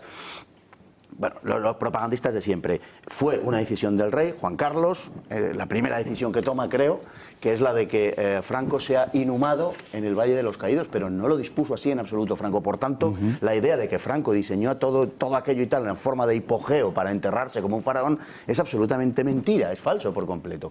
Y lo que se está haciendo ahora, eso sí, es evidentemente es una profanación, es decir, es disponer de un cadáver ajeno, de un cadáver que no le pertenece a él, evidentemente, contra los deseos de la familia y contra los deseos que son verdaderamente quienes pueden disponer de él y saltándose. Bueno, claro, ya no. A partir de ahora no. El cadáver ha sido expropiado. No sabemos lo que... bueno, el cadáver de Franco, y no sabemos lo que nos espera a los demás, porque ya se ha autoarrogado a través de la manipulación del Tribunal Supremo, se ha autoarrogado la facultad de disponer de los restos humanos de los demás. Justamente, y esa es otra de las paradojas, justamente está incurriendo en lo mismo de lo que acusa a Franco a la hora de construir el Valle de los Caídos, que dispuso de restos sin contar con la autorización de la familia de presuntamente republicanos que estaban en las cunetas. Bueno, exactamente eso es lo que ha hecho el gobierno, disponer de los restos de la persona de Francisco Franco sin contar con la familia, aún más, contando expresamente con la oposición de la familia. Es una profanación en todo el sentido de la palabra. Bueno, esa profanación, con todo el sentido de la palabra, ¿qué respuesta ha tenido por parte de la Iglesia? Pues ahora van a escuchar lo que opina de ello Luis Argüello, que es portavoz de la Conferencia Episcopal. Escúchenlo. La Iglesia no se opone a la exhumación de los restos mortales del general Franco, si la autoridad competente así lo dispone. La Iglesia también ha tratado de colaborar a llegar a un acuerdo, a propiciar que se llegase a un acuerdo, mejor dicho, y finalmente el asunto llegó al Tribunal Supremo, que acaba de dictar su resolución al respecto. La cara tal vez opuesta de esto es lo que ha ido diciendo y haciendo lo que ha podido el abad del Valle de los Caídos. Dirigió esta carta que vamos a leer en un fragmentito. Esta abadía no autoriza el acceso a la basílica, lugar de culto, con la finalidad de acceder a una res sacra. El sometimiento a lo que los tribunales decidan no significa la renuncia a los recursos que el ordenamiento nos ofrece ante una violación de derechos fundamentales. Por eso, porque es que He dicho el abad y es el prior. Normalmente ahí tendría que haber un abad, pero lamentablemente y en estos momentos lo que hay es un prior. Y el prior, que se apellida Cantera y es un hombre de una enorme gallardía, pues ha hecho lo que ha podido. Pero la familia, ¿qué opina del papel de la Iglesia? Su abuelo evitó que la Iglesia desapareciera de este país, Eso lo tengo muy claro. Vale. Pero también fue la primera que le traicionó, así que tampoco eso tiene... Bueno, la Iglesia tiene que pervivir por los siglos, y entonces una de cal y otra de arena. Es decir, la Iglesia no se define, yo creo que está en su papel, cada uno está muy libre de... Han estado tibios. Si es que yo siempre he dicho que esto de la exhumación, aparte de la cortina de humo que suponía, y que a mí personalmente me da vergüenza que lo que está pasando en Cataluña estemos hablando de esto hoy aquí, que las noticias tienen que ser todas, no tiene que ser única, pero realmente trascendencia esto tiene muy poca con respecto a lo que está pasando. En el caso de la Iglesia, la jugada de Pedro Sánchez, que saliese como saliese, ponía en el disparadero a la pretendida derecha de tener que retratarse en el Parlamento, que se retrató, y a la Iglesia, que se tendría que retratar, y una situación, una patata caliente que nadie quiere tocar. Pues ha habido mucha cobardía y la Iglesia tiene que jugar sus bazas. Amando. Yo vuelvo a lo de los símbolos y recojo la idea de Esparza sobre el carácter patológico de todo esto, porque efectivamente es así. Estamos tratando de analizar decisiones que son realmente patológicas, que no responden a la lógica de la política en ningún país. Es una cosa muy extraña. Tan patológico es que yo creo que en el fondo lo que hay detrás de todo esto es literalmente llegarse a convencer de que los socialistas ganaron la guerra civil. Claro, pero es que no la ganaron, ese es el pequeño... Pero eso es lo patológico. Me diréis, pero bueno, eso no es verdad. ¿Cómo que no es verdad? Toda la cosa en torno a la memoria histórica, ¿qué es? Es reescribir la historia para demostrar que realmente los nacionales no ganaron la guerra, la ganaron los republicanos. Pero es que no la ganaron los republicanos. Pero esa obsesión que llamada memoria histórica que nos tiene locos realmente, porque es olvidar cómo fue. Y eso es lo patológico. El carácter patológico que es el no darse cuenta de dónde están. Termina, don Mando, perdóname. Asomatognosia se llama. Sí, señor. Asomatognosia. Yo creo que el mejor ejemplo es... No darse cuenta dónde estás. La asomatognosia, él no sabe dónde está. Es aún peor, Amando. Creen que están en otro lado. O sea, tú fíjate en la cara de Adriana Lastra, por ejemplo, anunciándolo entre hipidos. O sea, una muchacha nacida después de muerto Franco, bastante después, cuyo padre es un taxista honradísimo y tal, que hizo su vida, en fin, pues como tantos otros, ¿verdad?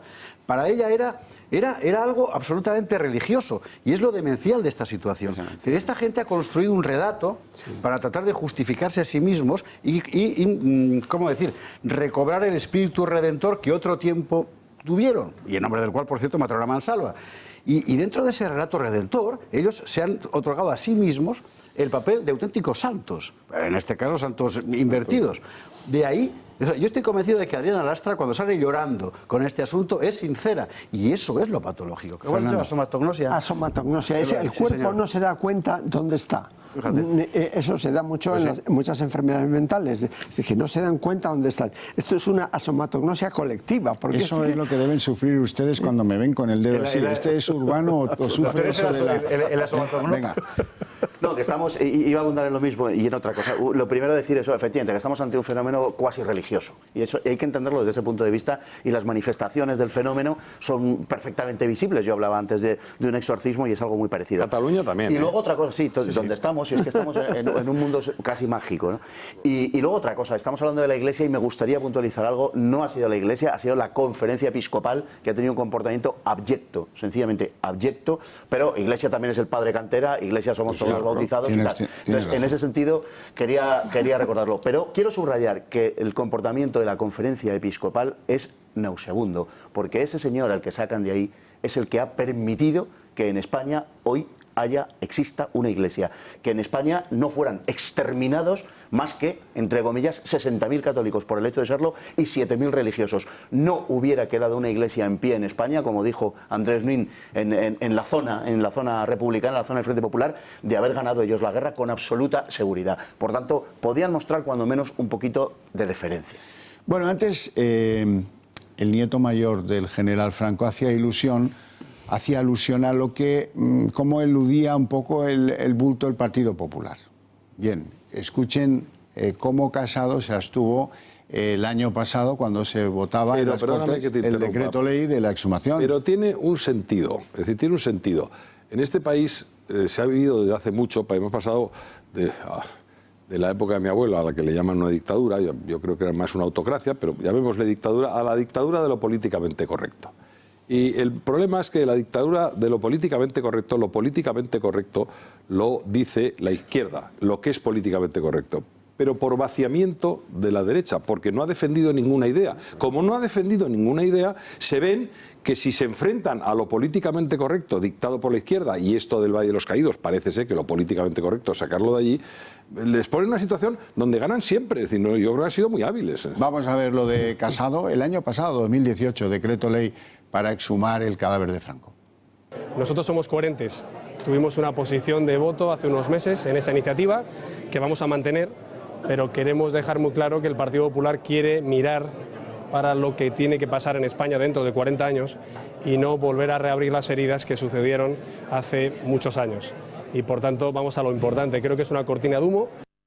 Probablemente el origen de todo esto sea Zapatero, año 2005, 2006, con todo el aluvión mediático de la memoria histórica, que vamos a recordar con lo siguiente.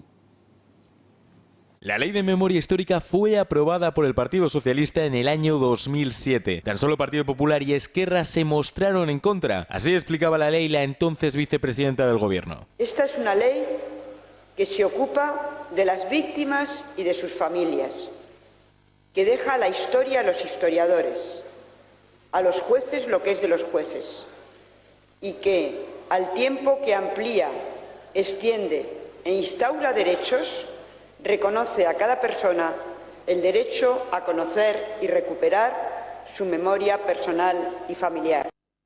Yo muy pocas veces reconozco al político su derecho a leer. Prefiero el político que improvisa. Pero claro, cuando uno tiene que decir eso, también lo entiendo. Hay que leerlo. Lo entiendo. Claro. A ver, Pedro. Bueno, está claro que la Ley de Memoria Histórica se ha incumplido, porque la Ley de Memoria Histórica es la imposición de un relato ideológico sobre el pasado. La historia no se ha dejado para los historiadores, la historia la han escrito y la han reescrito los políticos. Y quiero presentarle un reto a Mando, sociológico, que es impresionante. En 2008, en una encuesta del CIS, más del 60% de los españoles decía que el acontecimiento histórico más importante para ellos era la democracia. Menos de la mitad de la actual población española ha nacido después de la muerte de Franco.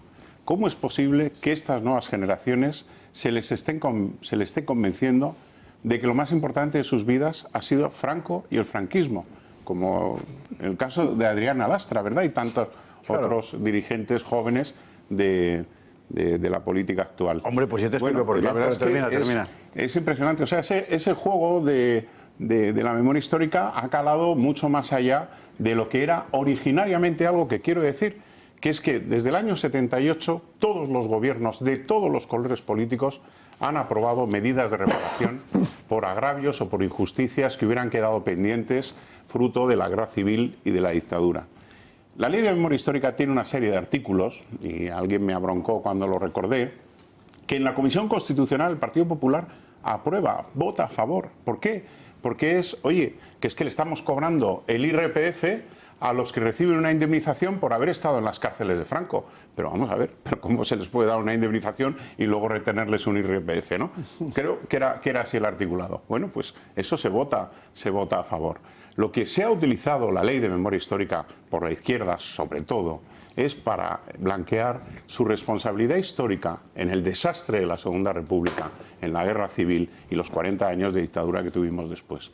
Bueno, pues ese es el blanqueo que nosotros, o yo por lo menos, no me he hartado de denunciar, porque hasta los chequistas de Madrid, ¿verdad?, unos 500 chequistas que sembraron el terror en los 4 primeros meses de la guerra en Madrid, iban a ser honrados en el cementerio de la Almudena como grandes héroes. Quiero decir, por cierto, que esa modificación de la Ley de Memoria Histórica que ha venido con el decreto ley de agosto de 2018, verdaderamente está rompiendo lo que ellos intentan hacer con la memoria histórica. Se dice que hay que honrar a las víctimas de los dos bandos, que hay que honrar a los caídos de los dos bandos, como se hace en el Valle de los Caídos. Oiga, pues la Cruz de Callosa es segura, con las víctimas de la represión frente populista, esa ya tiene más derecho que nunca a permanecer en el centro del pueblo para que las familias, en un recuerdo que es privado, personal, que no tiene nada de político ni de exaltación del franquismo, puedan ir a honrarles siempre que quieran. Y yo espero que también los tribunales en eso se acojan ahora a esta disposición sexta bis de la nueva Ley de Memoria Histórica reformada para decir, oiga, las placas de las personas asesinadas por el Frente Popular no se pueden quitar, porque lo está diciendo esa disposición adicional sexta. Bueno, pues algo habremos ganado también. Si yo lo que intento es que en todo esto, al final, que es un marasmo de locura y de manipulación y de mentiras, haya un poco de cordura y que incluso la exhumación de Franco no nos enfrente. Yo creo, Pedro, pero como en una democracia no nos hemos podido poner de acuerdo en qué se hace con los restos de una figura histórica. Pues Pedro, precisamente es vuestro problema. Pero vamos a intentar arreglarlo. En la comisión de 2011 de Zapatero, por Dios, hay que leerla. Claro. Zapatero, que es el que empieza todo esto, la comisión que tiene gente muy razonable, dice, esto debe hacerse con el máximo consenso político y social. Por supuesto, tiene que tener la autorización del superior del Valle de los Caídos. Si no, su inmediato superior, el Papa. Por supuesto, la familia tiene derecho... Aquí sí que te voy a interrumpir, Pedro Corral. No, pero espérate, sí, porque terminar con esto, mucho Javier. Termina rápidamente. La Comisión de Zapatero reconoce a la familia el derecho de inhumar a Franco donde ellos deseen y en su defecto en un sitio adecuado y digno, y lo cito literalmente. ¿Cómo es posible que entre todos, las fuerzas políticas, la Iglesia, no nos hayamos puesto de acuerdo en democracia, por Dios, en democracia? Pues porque nunca se trató de ponerse de acuerdo, Pedro, y es precisamente el problema. Ahí voy, pues ¿qué es esto? Vamos a ver. Una utilización tremenda del pasado, pero es que para lo era volver desde a dividirnos principio. y a enfrentarnos, Pedro, y que no nos podamos Pedro poner de Corral, acuerdo ni en lo que podemos hacer con los restos de una fractura histórica. Vamos a ver. Nos conocemos, o lo que Pedro como se Corral, quiera. nos conocemos hace 30 años. Sí. Sabes que te adoro. Te has batido el cobre con el tema de la memoria histórica como nadie. Sí, cuando en tu partido todo el mundo se callaba, tú estabas ahí defendiendo lo racional. Lo que yo siempre reprocharé, no a ti, al PP, partido para el que yo he trabajado también incluso en la administración, ¿verdad? Sí. Es que no haya sido capaz de entender, no sé si porque no ha querido o porque no ha sabido que desde el principio que esto no era una cuestión objetivable racionalmente o administrativamente. La carga que lleva esto sino que era precisamente que si tú estás en contra de la sumación de Franco, eres un fascista. No me interrumpas, no te interrumpo. Y si estás a favor, eres un demócrata. Y eso es una manipulación. Y eso es mucho más, Pedro, es mucho más que eso. Pues al final hace un instante estabas diciendo tú, ¿por qué a los niños ahora se les descubre que su principal problema de horizonte es el franquismo? Bueno, pues por lo mismo que en Alemania hoy, para un niño nacido en el año 2010, su horizonte es Hitler. Y en Italia es Mussolini. Y en Francia es cualquier otra cosa. Y se ha creado en toda Europa un discurso de, ¿cómo decir?, automutilación, de condena de sí mismo y de su propia historia, que seguramente sé que por esto que estoy diciendo alguien me sacudirá, pero es que es la realidad objetiva, y cuando hablas con la gente sin una cámara de televisión delante, te lo cuenta, que lo que hace que es el efecto ovejita. Entonces, nadie pía. Nadie pía y todo el mundo piensa que es mucho más... bueno, uno siempre quiere estar donde es reconocido. Y si el poder ha creado una atmósfera, en Cataluña, la cita de Francis Dreyfus viene muy bien, es lo que está pasando, una atmósfera donde para ser reconocido tienes que ponerte 4 barras en las orejas y hacer así, te las pones, porque es muy difícil vivir a la intemperie.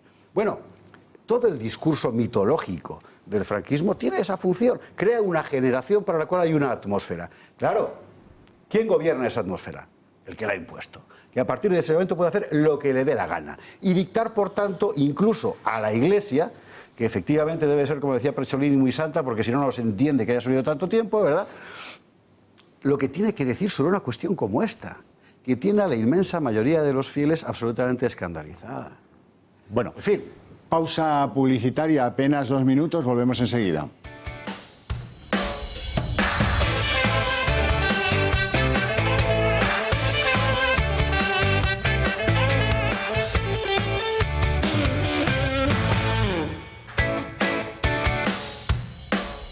La exhumación de Franco como arma política, eso es lo que tratamos de debatir esta noche. Don Amando de Miguel. Vamos a ver, yo creo que es humanísimo, reinventar la historia, idealizar la historia. Lo hacemos todos, individualmente, colectivamente y familiarmente, es normal. Ahora, que haya una ley que imponga esa misma versión para todo el mundo como lo oficial, eso es lo patológico. Lo patológico es la ley de memoria histórica, no que haya, pues en las familias se cuenta la guerra civil, pues si está en un lado, si está en el otro, pues bueno, y ser objetivos, pues ni siquiera los historiadores pueden ser objetivos. Es decir, cada uno cuenta de la feria como le va en ella. Ahora, de eso a imponer por ley que hay que interpretar la historia de esta forma, eso solo lo ha habido, que yo sepa, en los partidos comunistas. Y desde luego en la novela 1984, que es el el arquetipo de todo esto. Ahí es donde se inventa, no se dice memoria histórica, me parece, pero es igual, es lo mismo. Hay unos funcionarios que van tachando... El Ministerio de la Verdad, efectivamente. El Ministerio de la Verdad, que van tachando y lo van redactando, van rehaciendo el relato, van rehaciendo la historia a las... Y es esto, la memoria histórica, la ley de memoria histórica que tenemos es eso. Y claro, para una persona que se dedica, por ejemplo, pues a escribir o a enseñar, eso es una aberración tan monstruosa que claro, no tenemos más remedio que ser como el héroe de 1984 que se opone a esa imposición, ¿no? Y esto es lo patológico verdaderamente. Y lo del asunto de Francisco Franco, del caudillo, vamos, que hoy estamos tratando, es una consecuencia de eso. Es que se nos impone una interpretación de la historia desde arriba, por ley. Pero eso no puede ser. Por cierto, ¿sabes por qué Orwell deja de ser comunista? Por España. Cuando vio en Barcelona las atrocidades que en los barcos prisión y en las checas de Barcelona perpetraban los comunistas con toda clase de los pelos de la represión. Acoto lo de Amando en un sentido, porque es mucho mayor todavía. Es decir, no es solo una cuestión de universidades donde hay profesores que van a carne con la boca y tal. Es en plan cultura de masas y además perfectamente dirigido. Hoy tenemos tanto lo audiovisual como las librerías llenas de relatos de años 40-50, expresamente dirigidos a explicar a la gente que vivió la época, dice, no fuiste tan feliz como crees. En realidad sufriste mucho. Lo que pasa es que eras joven, no te acuerdas y tal, pero no, tú sufriste mucho porque te estaban oprimiendo, te estaban explotando el heteropatriarcado, el capitalismo, la iglesia, todos. ¿Te lo recuerdas como una época feliz? No te engañes. Y es tremendo ver la cantidad de productos de ese género que hay de reconstrucción de los años 40-50, donde sistemáticamente... Ojo, a mí esto me parece enormemente grave por lo siguiente. Habéis citado antes la transformación, Fernando lo decía, gigantesca del país, desde España, en 30 y pocos años. Es el régimen. Bueno, sí, es el régimen, pero porque tiene una población, no sé qué hora será, pero acojonante. Es decir, son dos generaciones de españoles que trabajan como todo lo... No se puede decir como negros ahora. No, eso no. Trabajan como subsaharianos. No me metan líos. Y se sacrifican, y se empeñan, y pelean, y luchan, y lo saca adelante. El milagro económico de España lo hacen los españoles. Y esos españoles tienes ahora a los adrenalastras del mundo explicándoles, no, tú sufriste muchísimo, lo que pasa es que no te dabas cuenta. Claro. Tú eras una víctima, pero es que no te dabas cuenta. He venido yo ahora aquí, posmoderna y de vaqueros, a revelarte la verdad. Bueno, en fin. ¿Sabes dónde se ha visto eso? Sí. En las películas. Las películas que se han hecho los últimos 20 años. Resulta que... Bueno, yo el gato te permito que te... A ver, don Eduardo, venga, don Eduardo, a la faena. A la faena. Aprovechando lo último que estaba diciendo José Javier, dos datos antes de que me dejes meterme en lo de la Iglesia. En el año 72 se entierra Melchor Rodríguez. Libertad absoluta. En el año 75, hablando del trabajo de los españoles, en el año 75 España era, datos de la OCDE, no de un franquista, datos de la OCDE, España era la 8ª potencia industrial del mundo. Datos de la OCDE. Hoy somos la 13ª. Hoy somos la 13ª, que no está mal, pero en el 75 estábamos en el 8º puesto. En realidad es peor, pero bueno. Bien, lo digo para que el televidente lo valore. ¿Te importa que te enmiende la plana? Porque dices que eres franquista. A mí, no digo que me moleste, por supuesto que no, y además te tengo cariño aunque no te trato, porque el franquismo no existió. Mi abuelo nunca quiso que hubiese franquismo. Prefiero que digas que eres admirador de Franco que lo eres. Entonces, porque el franquista estás haciendo el juego al franquismo. Si el franquismo no existió, mi abuelo Eduardo, solo falta que te echen del Real Madrid. Perdón, pero es que yo soy un defensor de que el franquismo no existió. Pero él no quiso que existiese el franquismo. Me enmiende la plana, por ser franquista ya es... Efectivamente, retirada.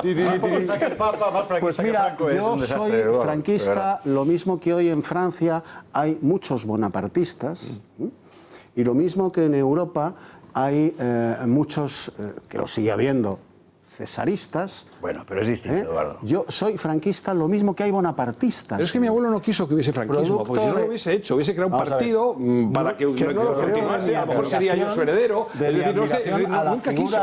Franco. Él sabía que era excepcional, él sabía que era una cosa de excepción. No es Lo de la Iglesia por favor, le ruego. No. A ver si también le echan del club. Lo de la Iglesia, si me permitís. Por favor, esas tertulias colaterales, don Pedro. Don Pedro, que le saco la varilla. De hecho, bueno, terminemos. Luego es otro debate, Pedro. No nos deja horcajo, nos tiene... Venga, hombre, que parezca un urbano. Sí, señor. Lo de la Iglesia, como bien ha puntualizado Fernando, el padre Santiago Cantera también es Iglesia. Por eso yo me voy a referir exclusivamente a, digamos, el equipo directivo de la Iglesia Española, que es la Confederación, la Conferencia Episcopal Española, que se ha convertido hace muchos años, son los primeros que empezaron a traicionar al general Franco, allá por los años 50, ahí es nada. Se ha convertido hoy en un sanedrín de fariseos que cuentan el ábaco de su contabilidad y el catastro de sus propiedades ante la vileza que en territorio sacro se va a perpetrar con su silencio cómplice con los restos mortales del general Franco. Fernando recordaba algo que a mí me parece esencial. En Roma, prácticamente todos los meses se están beatificando o canonizando en algunos casos mártires de la Guerra Civil Española. Españoles que fueron asesinados, torturados y asesinados por el mero hecho de ser católicos. Tú no es que no has leído las notas de prensa de la Conferencia Episcopal, Eduardo. No sale por eso beatificado. No. Espera. Entonces, mientras en Roma se hace esto, la Conferencia Episcopal Española guarda silencio respecto a la vileza que se va a perpetrar con el cadáver del hombre que salva a la Iglesia Católica Española, que la salva del exterminio. El Frente Popular, la República y luego el Frente Popular desatan la mayor persecución de católicos en Europa después de los jacobinos en la Vendée y de los soviéticos en 1917. No ha habido otra igual. El hombre que salva a la Iglesia, su patrimonio, sus vidas, y le da un poder que durante la Segunda República se le hurtó, ese hombre se llama Francisco Franco. Y a ese hombre, que es el salvador de la Iglesia Católica, los directivos de la Iglesia Católica, le vuelven la espalda y lo cubren de silencio. Bueno, yo tengo la sensación de que detrás de esa exhumación utilizada como arma política hay un torpedo en la línea de flotación de la monarquía. Se trata de vincularla a la República y desvincularla del franquismo, si acaso. De acuerdo. ¿Y qué opina de eso, o qué opinaba de eso, el rey Juan Carlos I? Pues hemos rescatado una deliciosa entrevista mantenida con él en francés. Escúchela. Le général Franco est vraiment une figure décisive historiquement et politiquement pour l'Espagne. Il a su nous en sortir ou résoudre notre crise de 1936. Après ça, il a joué politiquement pour nous en sortir de la Deuxième Guerre mondiale. Et à part ça, pendant ces dernières 30 ans, il a mis les bases pour un développement que dans nos jours, vous-même, vous pouvez constater. Et pour vous personnellement, que représente le général Franco? Pour moi, c'est un exemple vivant, jour à jour, par son dévouement patriotique en service de l'Espagne. Et à part ça, j'ai pour lui une très grande affection et admiration. Sorprendente, ¿no? Bueno, pues eso coincide en el tiempo poco más o menos con el momento en el que jura los principios del movimiento, en el momento en que queda como el sucesor de la obra de Franco, y bueno, se producen pues toda suerte de actos de todo tipo con el Consejo de Estado, con las Cortes, con tal, con cual, y alguna que otra entrevista, entre las cuales esta, producida con medios de comunicación extranjeros, que, como es lógico, le preguntan: oiga, ¿y usted qué opina de Franco, no? Y más siendo franceses, pues seguramente se quedaron bastante sorprendidos los franceses de esas declaraciones de Juan Carlos. Luego él le contó a Mirallón a lo contrario de lo que había dicho y tal, pero bueno, porque así entre nosotros se entendían. Porque a su vez también Mirallón contaba lo contrario de lo que él había sido. Bueno, en fin, entre golfos anda el juego. Sobre la cuestión del prior concretamente y no de la Conferencia Episcopal, de la que no hablaré porque todo lo que diga solo puede condenarme, así que mejor no diré nada.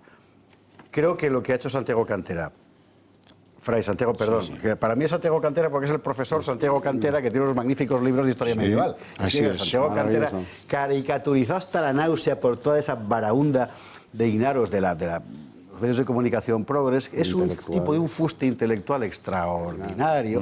Bueno, la posición del prior de la Comunidad Benedictina del Valle de los Caídos en toda esta crisis ha sido absolutamente ejemplar porque ha defendido exactamente lo que él tenía que defender, que es su comunidad, su basílica y su res sacra, como dice en la carta que mandó. Quienes le han dejado abandonado simplemente merecen un nombre, que es el de traidores, porque son justo los que tenían que haberle defendido. Se le ha querido presentar a él como el único obstáculo para la exhumación de Franco. Creo que no, creo que Santiago Cantera tenía razón y sobre todo cuando Santiago Cantera dice, cuando Fray Santiago Cantera, el prior del Valle, dice que una exhumación sin los adecuados ceremoniales religiosos es una falta contra la libertad religiosa, porque es un ataque a una red sacra, tiene toda la razón del mundo. Perdón, si nos ha concedido una cosa al gobierno, se me ha olvidado decirlo, responso, en ¿no? esta reunión, el responso. ¿Pero quién lo va a oficiar el responso? ¿Carmen Calvo? No, lo va a oficiar el prior. Bueno, es que es curioso que al principio nosotros tuvimos que dar la lista de los que íbamos a asistir hace ya una semana, que vamos 23, incluido Luis Felipe, que ha sido albacea testamentario, el pobre, se ha defendido el cobre con poco éxito, porque no lo han dejado. Y entonces cuando dijimos que un responso es que es obligado por una persona religiosa,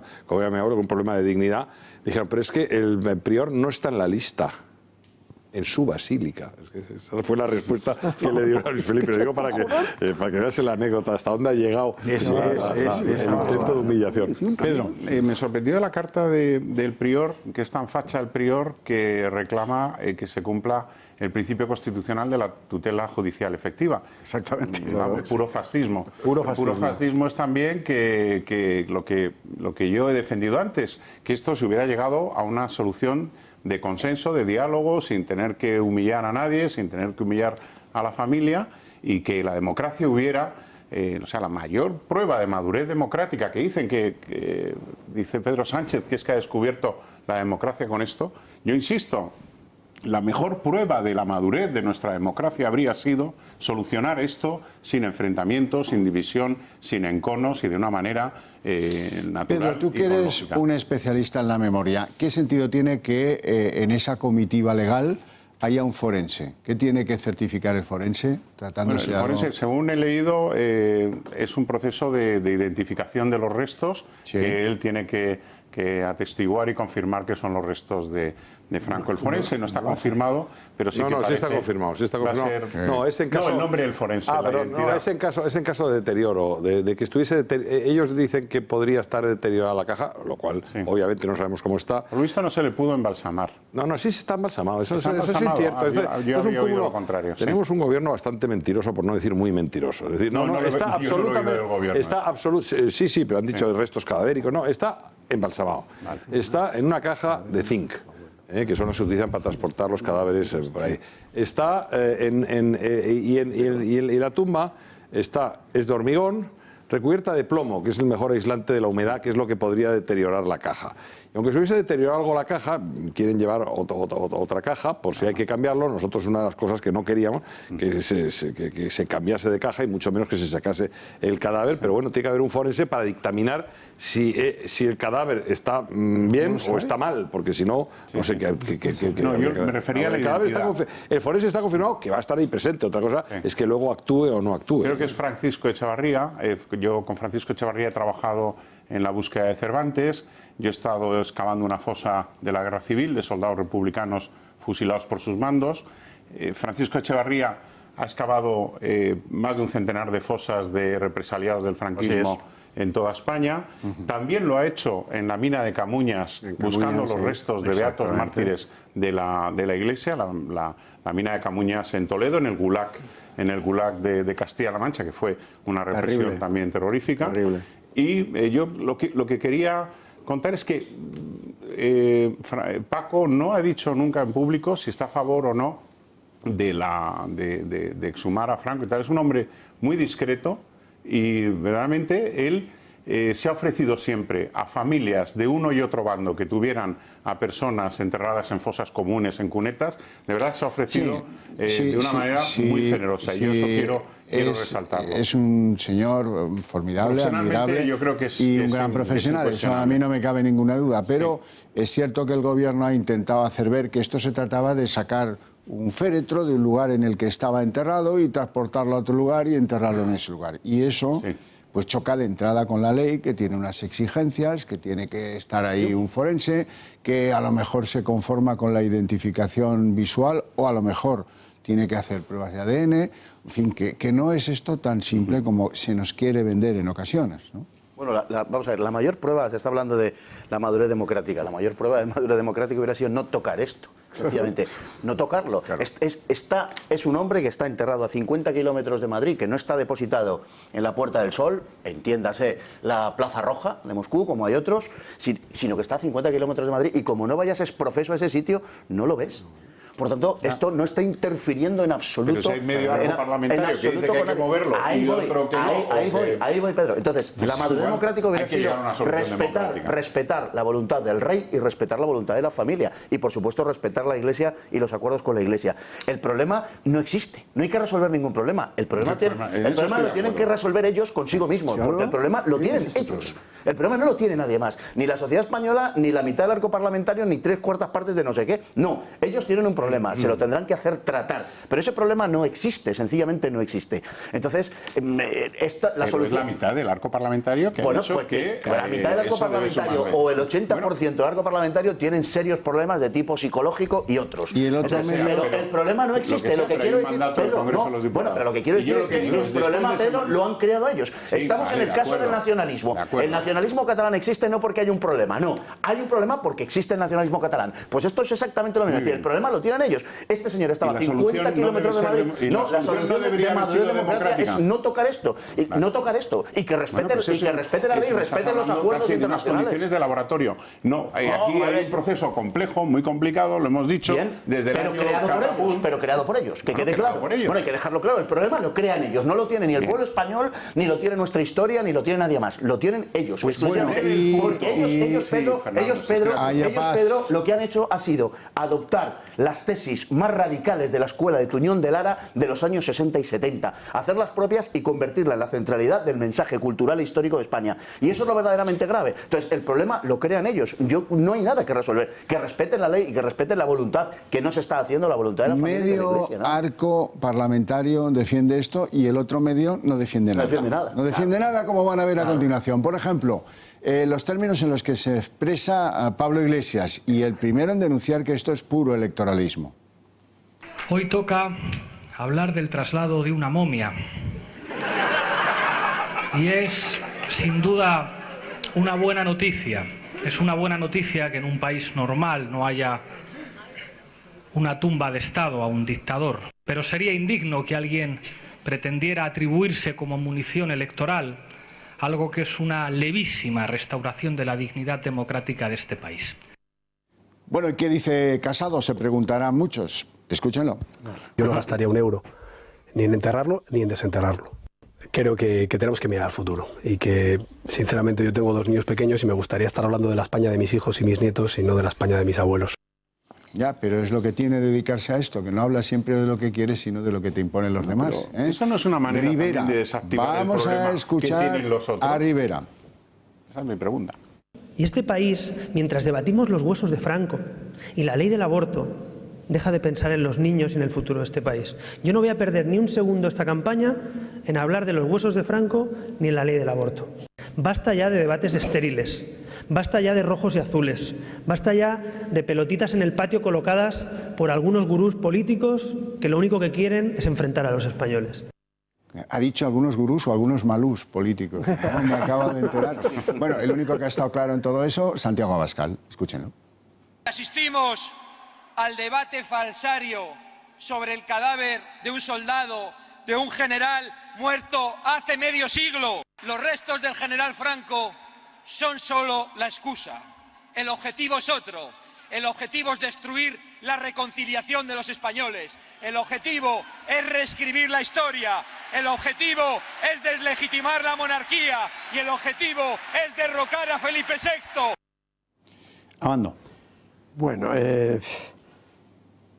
una sugerencia positiva.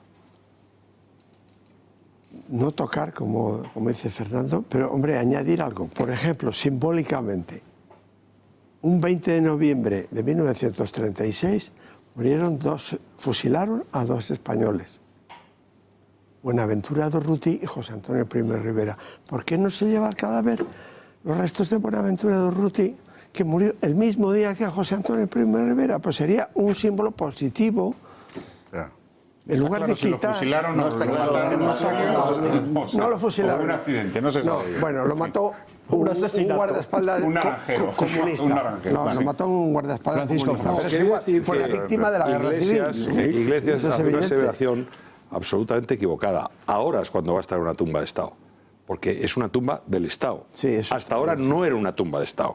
El único que dice una cosa razonable es, porque los otros no se mojan, es Santiago, que dice que realmente no tiene ni pies ni cabeza, que esto es una punta de lanza para lo que viene después, que es la monarquía y la transición. Eso está claro. Pero Iglesias se equivoca. Ahora va a ser una tumba de Estado. Me parece muy interesante la precisión de Francis, porque hay la idea de que el Valle de los Caídos es todo del Estado, con lo cual puede hacer lo que le dé la gana. Vamos a ver. El estatuto jurídico es complejísimo, el del Valle de los Caídos. En principio es propiedad de patrimonio nacional. El conjunto del valle, no así la basílica, que es una fundación pontificia, y lo que hay dentro de la basílica, que por tanto no pertenece al Estado.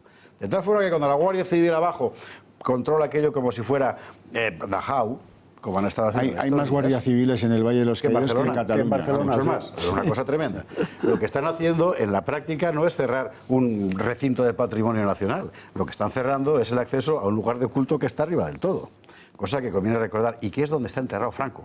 O sea, Franco no está enterrado en la puerta del mausoleo, ¿verdad? No está enterrado en la puerta del corredor, no está enterrado en la explanada, está enterrado debajo, o sea, al lado del altar mayor. Es decir, digamos, en la zona que no corresponde a la propiedad del Estado español, cosa que me parece que es muy importante subrayar, y que a lo mejor es lo que hace que cuando llegue Carmen Calvo con sus amigas le dé algo. Los fantasmas familiares, ¿no? Porque Pedro Muguruza, el arquitecto del Valle de los Caídos, es un señor que en los años 20 es un asiduo participante de la actividad de la Casa del Pueblo del Partido Socialista Obrero Español en Madrid. Bueno, y Ábalos de Mérida, y Ábalos, carnet número 7 de Mérida. Y Pedro Muguruza, el socialista en esos años, tiene portadas dedicadas a las conferencias de Pedro Muguruza en la Casa del Pueblo, que estaba detrás de Gran Vía, si no recuerdo mal. Y fíjate, luego, el último enterrado es en el año 83. 83, perdón. En el año 83, con el gobierno de Felipe González, es el último español enterrado en el Valle de los Caídos. ¿Qué quiere decir esto? Que un gobierno socialista en el año 83 todavía está cumpliendo el objeto fundacional de la abadía del Valle de los Caídos, aprobado por Franco. Quiero decir 83, que hay muchísimas contradicciones. Yo solo quiero contar una anécdota para que veáis cómo es todo tan complejo, cómo posiblemente lo de Franco esté superadísimo por la sociedad española. Yo viajé a Mauthausen hace 2 años en un viaje del Ayuntamiento de Madrid en el anterior mandato. Y me encuentro con 2 señoras de mediana edad que vienen y ¿es usted del Partido Popular? Yo entonces era concejal del Partido Popular. Bueno, oye, yo me puse en guardia porque, bueno, pues oye, la actitud del partido con la memoria histórica... Siendo del PP no me extraña. No, y además allí tienen unos hornos que son peligrosísimos. No, os lo cuento muy rápido porque me impresionó muchísimo. Y me puse en guardia, dije, estos van a venir, son hijas de republicanos y tal. Y dice, mire, no podemos contener, no podemos aguantarnos el decirle la emoción que tenemos de que haya alguien del partido al que votamos en este homenaje a los españoles asesinados en los campos nazis. pues el tío abuelo de uno de ellas, el padre, el abuelo de otra de ellas, si no recuerdo mal, pues eran votantes del Partido Popular. Quiere decir que esta cosa que intentan con todo esto también, que es las categorías y etiquetas del año 36 y del año 39, ¿Te puedo hacer una pregunta, Pedro? intentar encajar a la sociedad española en ese maniqueísmo, ¿verdad?, de buenos y de malos, de rojos y azules, es que no responde de ninguna manera a la realidad de la sociedad española. Pedro, por favor, ¿te puedo hacer una pregunta? ¿El Ayuntamiento de Madrid patrocinaría, igual que ese viaje a Mauthausen, un viaje a rendir homenaje a los españoles caídos de la División Azul que descansan en Rusia? ¿O eso es...? A ver, son casos distintos. Ponte en guardia. Unos son combatientes y otros son personas porque eres del PP. deportadas en contra de su voluntad. ¿Ves en lo que se ha convertido el PP? No, pero ¿por en qué lo que se ha ¿por qué me convertido el dices PP. eso? Si a mí me parece muy bien que el PP vaya a Mauthausen. Lo que me parece rematadamente mal es que no vaya. Eduardo, está entendido el argumento. Me gustaría que los últimos minutos del programa, Pedro, los tuviera nuestro invitado, don Francisco Franco, a propósito de, bueno, ¿qué se nos ha quedado en el tintero después de este debate? No, yo ya te dije que asistí a la reunión en representación de la familia la última vez, ya para ver el color de los cordones de los zapatos que nos podíamos poner el día de esto. Intenté varias cosas, no conseguí ninguna. Bueno, sí, que nos dejasen poner la bandera en Mingo Rubio, que espero que lo respeten. Eso nos dijeron que nos iban a dejar poner la bandera en Mingo Rubio porque, bueno, pues ahí sí nos iban a dejar. Y bueno, pero pues si eso es privado, es una ceremonia íntima. No, en privado no va a ser nunca. El cadáver no nos lo van a dejar a nosotros nunca. Eso sí, el cadáver va de allí en el coche fúnebre el gobierno y lo meten en un sitio que lo cierran con llave. Llave que hemos tenido 40 años y que no vamos a tener nunca más. Y eso va a ser, como en contra de lo que decía Iglesias, una tumba de Estado en la que va a estar este señor ahí mientras el gobierno decida mantenerlo, porque cuando quiera lo podrá sacar porque es su propiedad. Ahí sí que no tenemos en la nuestra. Además, nosotros, que además lo comentamos en esta reunión, cuando interpusimos al Supremo el recurso pensando en que la inhumación sí nos iban a permitir, pensábamos que teníamos el plazo todavía de 10 días que se nos dio que nos dio el Consejo de Ministros para elegir un sitio alternativo. Estamos en absoluto convencimiento, por lo menos nuestro abogado así nos lo transmitió. No nos lo han dado. Es decir, el plazo era 10 días desde que se dijo y aquí ordeno y mando. Es que empieza la campaña. Con lo cual no hemos podido decir un sitio alternativo. Claro, es que ellos tenían que hacerlo antes del 10N. Empieza la campaña. Claro. Hombre, claro que sí. Señoras y señores, no tenemos tiempo. Para más, les agradezco a ustedes su presencia aquí, a ustedes su interés desde sus domicilios y a usted muy especialmente que haya tenido la delicadeza para con la casa en explicarnos cómo lo vive la familia Franco. Gracias a todos. Buen fin de semana en lo que queda. Hasta el próximo sábado.